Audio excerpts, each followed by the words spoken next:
Jesus went forth with his disciples across the Kidron Valley, where there was a garden, which he and his disciples entered. Now Judas, who betrayed him, also knew the place, for Jesus often met there with his disciples.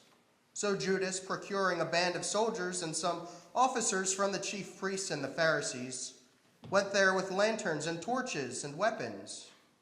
Then Jesus, knowing all that was to befall him, came forward and said to them, "Whom do you seek?" They answered him, "Jesus of Nazareth." Jesus said to them, "I am he." Judas, who betrayed him, was standing with them. When he said to them, "I am he," they drew back and they fell to the ground. Again he asked them, "Whom do you seek?" And they said, "Jesus of Nazareth." Jesus answered, "I told you that I am he. So if you seek me, let these men go." This was to fulfill the word which he had spoken. "I did not lose a single one of those whom you gave me." Then Simon Peter, having a sword, drew it and struck the high priest's slave and cut off his right ear. The slave's name was Malchus. Jesus said to Peter, "Put your sword into its sheath. Shall I not drink the cup from which the Father has given me?"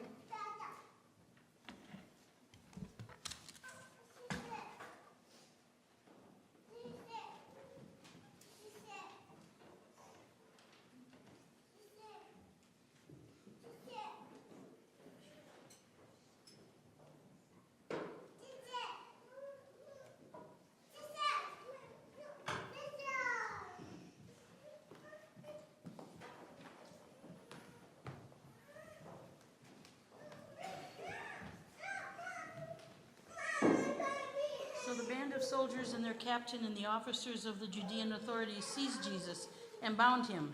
First they led him to Annas, for he was the father-in-law of Caiaphas, who was high priest that year. It was Caiaphas who had given counsel to the religious authorities that it was expedient that one man should die for the people.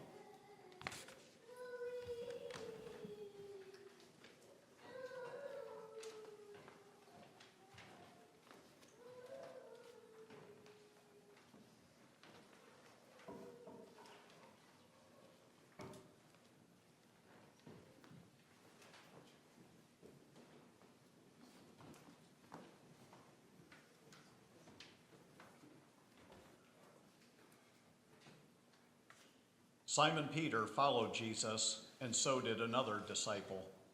As this disciple was known to the high priest, he entered the court of the high priest along with Jesus, while Peter stood outside at the door. So the other disciple, who was known to the high priest, went out and spoke to the woman who guarded the gate, and brought Peter in. The woman who guarded the gate said to Peter, "Are not you also one of this man's disciples?" He said, "I am not." Now the servants and officers had made a charcoal fire because it was cold, and they were standing and warming themselves. Peter also was with them, standing and warming himself.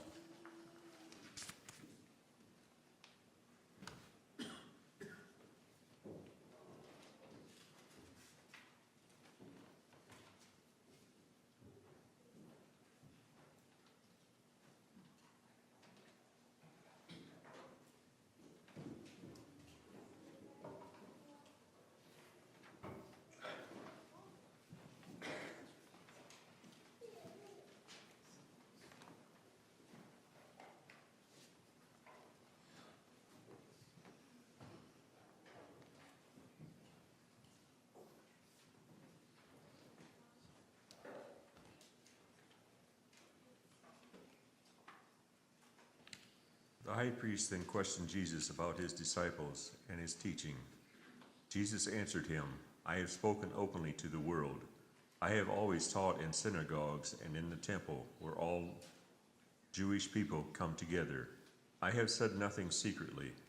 Why do you ask me? Ask those who have heard me.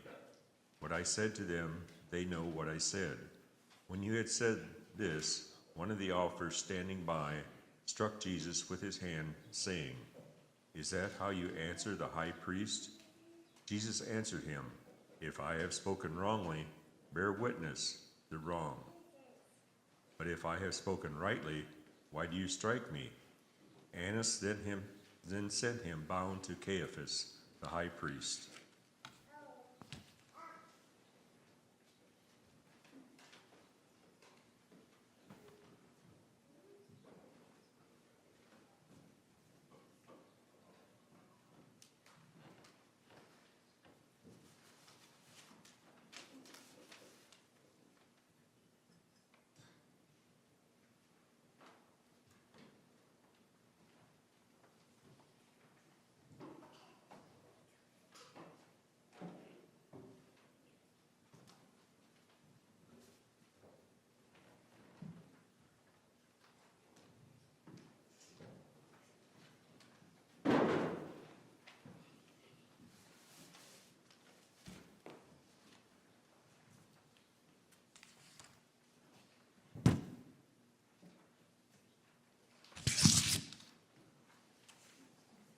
Now Simon Peter was standing and warming himself. They said to him, "Are not you also one of the disciples?" He denied it and said, "I am not one of the servants of the high priest." A kinsman of the man whose ear Peter had cut off asked, "Did I not see you in the garden with him?" Peter again denied it, and at once the cock crowed.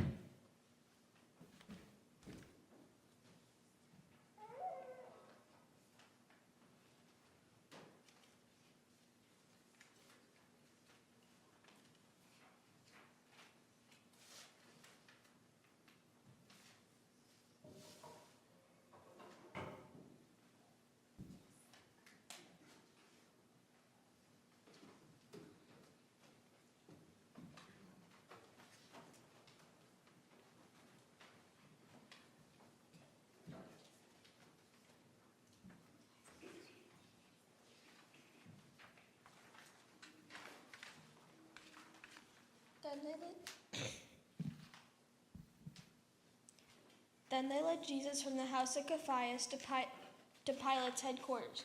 It was early. They themselves did not enter the headquarters, so that they might not be defiled, but might eat the Passover. So Pilate went out to them and said, "What accusation do you bring against this man?" They answered him, "If this man were not an evildoer, we would not have handed him over." Pilate said to them, "Take him yourself and judge him by your own law." This religious authority said to him, "It is not lawful for us to put any man to death." This was to fulfill the word which Jesus had spoken, to show by what death he was to die.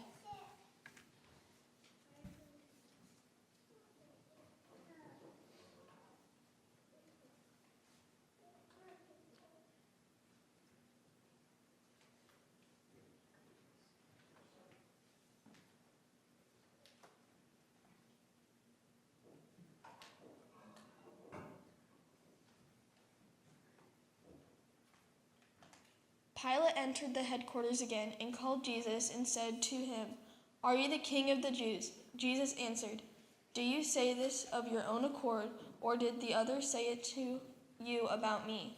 Pilate answered, "Am I a Jew? Your own nation and the chief priests have handed me over what you have done." Jesus answered, "My kingship is not of this world. If my kingship were of this world, my servants would fight that I might not be handed over to this religious authorities. But my kingship is not from this world." Pilate said to him, "So you are a king?" Jesus answered, "You say that I am a king. For this I was born, and for this I have come into this world, to bear witness to the truth. Everyone who is of the truth hears my voice." Pilate said to him, "What is truth?"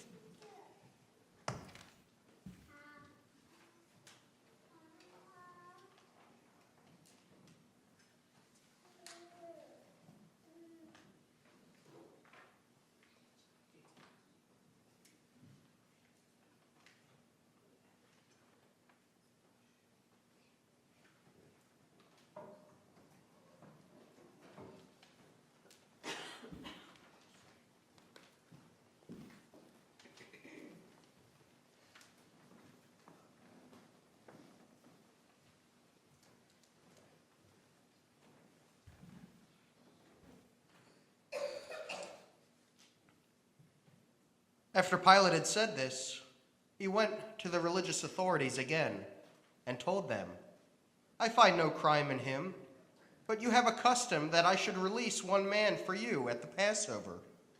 Will you have me release for you the King of the Jews?" They cried out again, "Not this man, but Barabbas." Now Barabbas was a robber.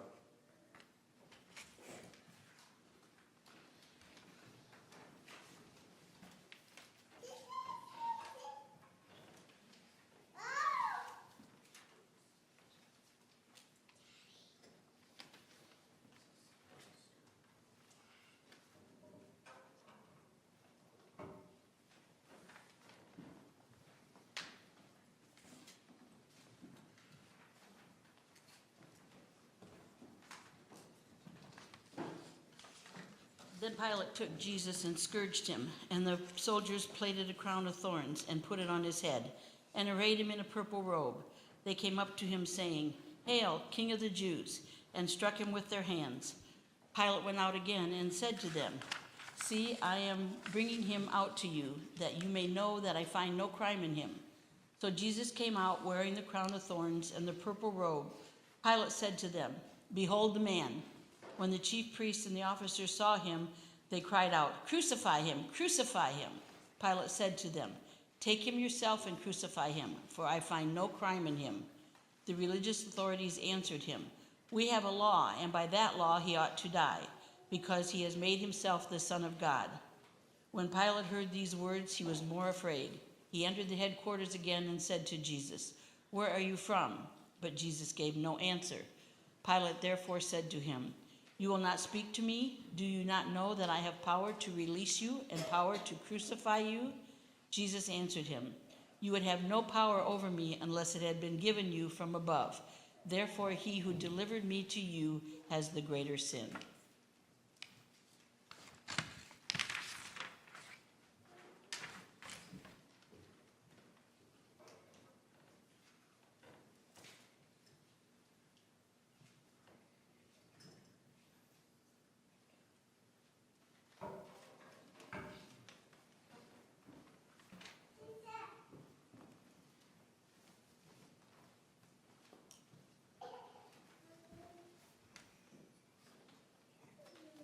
Upon this, Pilate sought to release him.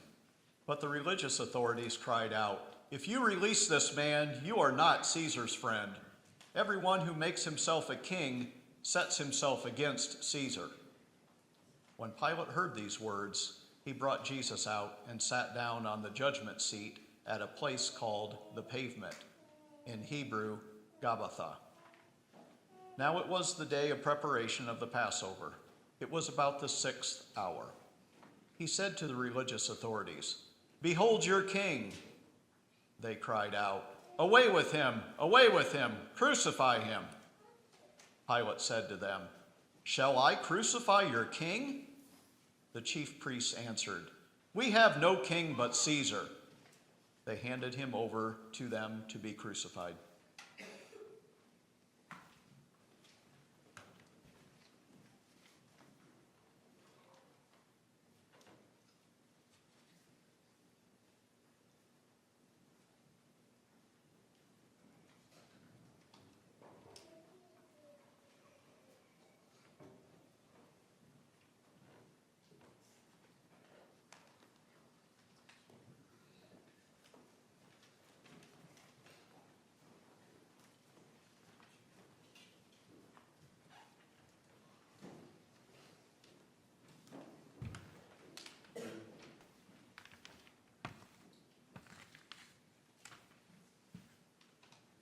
So they took Jesus, and he went out bearing his own cross to the place called the place of a skull, which is called in Hebrew Golgotha.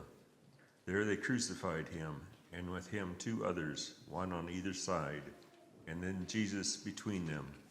Pilate also wrote a title and put it on the side on the cross. It read, "Jesus of Nazareth, the King of the Jews." Many of the Judeans read this title, for the place where Jesus was crucified was near the city, and it was written in Hebrew, in Latin, and in Greek. The Jewish chief priests then said to Pilate, "Do not write, 'The King of the Jews,' but this man said, 'I am King of the Jews.'" Pilate answered, "What I have written, I have written."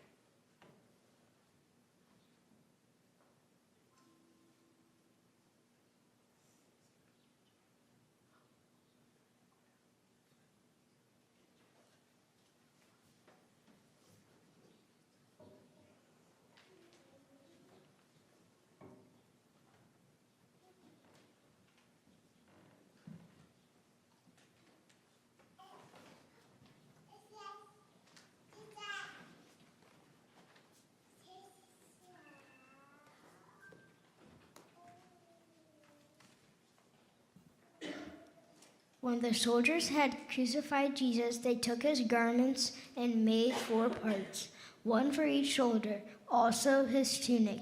But the tunic was without seam, woven from top to bottom. So they said to one another, "Let us not tear it, but cast lots for it to see whose it shall be." This was to fulfill the scripture. They parted my garments among them, and for my clothing they cast lots.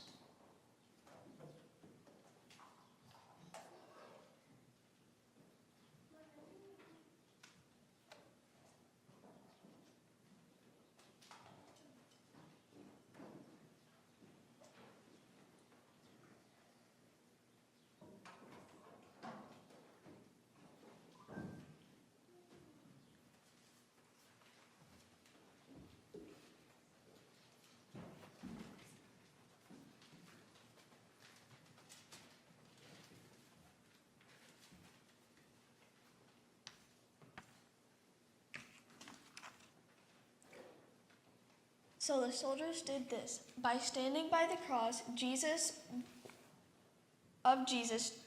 were his mother and his mother's sister Mary, the wife of Clopas, and Mary Magdalene. When Jesus saw his mother and the disciple whom he loved standing near, he said to his mother, "Woman, behold your son." Then he said to the disciple, "Behold your mother." And from that hour the disciple took her to his own home.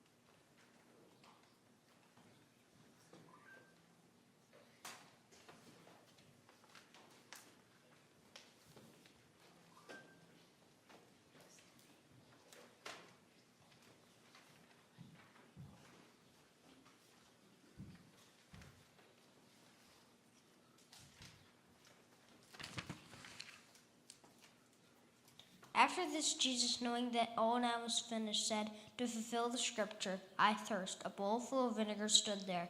So they put a sponge full of vinegar on hyssop and held it to his mouth. When Jesus had received the vinegar, he said, "It is finished," and he bowed his head and gave up his spirit.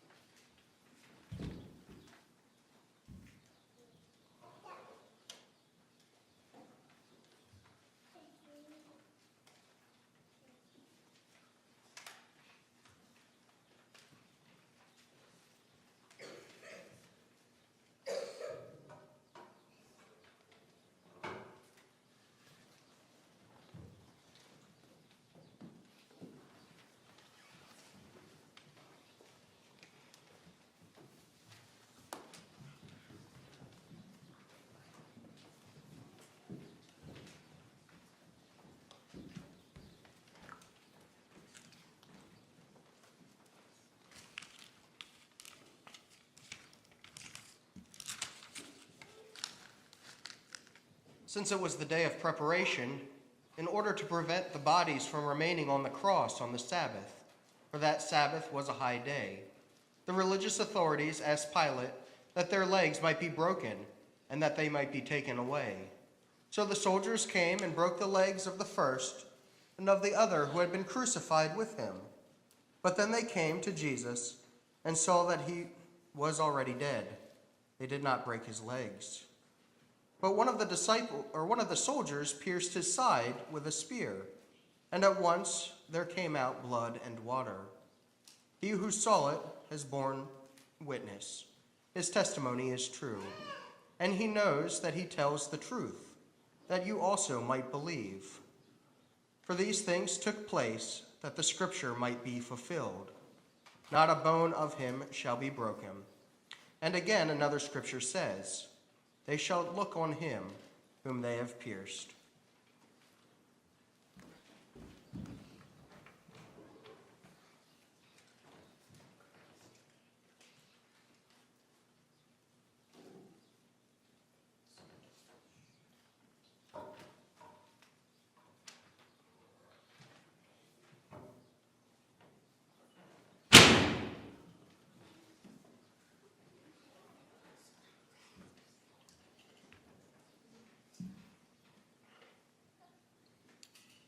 After this, Joseph of Arimathea, who was a disciple of Jesus, but secretly, for fear of the religious authorities, asked Pilate that he might take away the body of Jesus.